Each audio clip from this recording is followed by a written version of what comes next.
Hello, I'm Bernard Hickey from interest.co.nz and welcome to an economic weather report brought to you in association with Bank of New Zealand. Today we look at figures on inflation. For the December quarter, the consumer price index actually fell 0.3% in the December quarter from the September quarter. This was a real surprise. Economists were forecasting a 0.4% increase, and so was the Reserve Bank. This all meant that annual inflation collapsed to 1.8% in the December quarter from a year ago. This is down from 4.6% in the September quarter from a year ago. Now there's one big obvious reason for that. The GST hike in October 2010 comes out of the figures, so that really pulled it out. But there were some big moves in certain types of products. We saw a big drop in tomato and lettuce prices, which meant that food prices fell in the December quarter. Now this is partly because there was a big jump in food prices in the September quarter. What I want to do is show you how those prices moved in our interactive chart, which is at the bottom of this article. You can play around with it yourself, but I'll just show you how it operates. It has a bit of a scrolling thing, so you can work that out.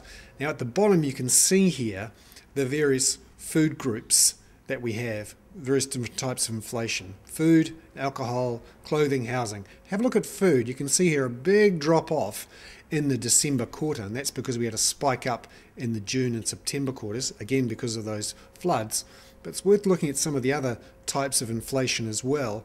Let's say, for example, communications. There was a big drop in phone prices and internet prices. So you can see this drop here, woof, down here in the December quarter. That really moved things.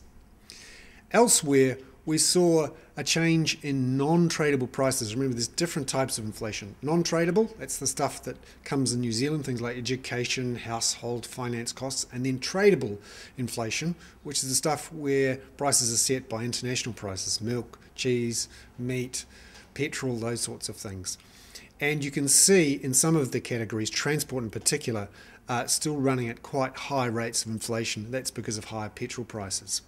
Now, what did this low inflation figure, what was the impact of that? Well, the New Zealand dollar fell 0.5% to 80.2 US cents. So it's still over 80 cents, but it was nearly at 81 before these figures came out. And the 2-year swap rates, these are wholesale interest rates, they fell 8 basis points. Remember, fixed mortgage rates tends to be fixed off these swap rates. And you can see in our website, we have a chart section, and you can go there and start to look at some of these figures. So, for example, looking at the charts for, let's have a look at the charts for exchange rates. You can see here our daily exchange rate, and you can see that the currency has been moving in the last month or so, up quite a bit. But have a look too at our interest rate section, and you can see here that the swap rates have been quite high, but they've been jumping off down a bit in the last couple of weeks. So interest rates, expectations about interest rates are changing. And you can see that economists now expect that interest rates are likely to be on hold until at least December, the end of this year.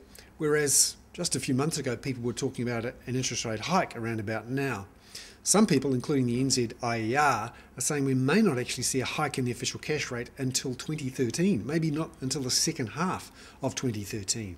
So the overall outlook and the meaning of today's figures are that interest rates stay lower for longer, and there is even the potential, if we see Europe go into meltdown mode, that the Reserve Bank could cut interest rates later this year.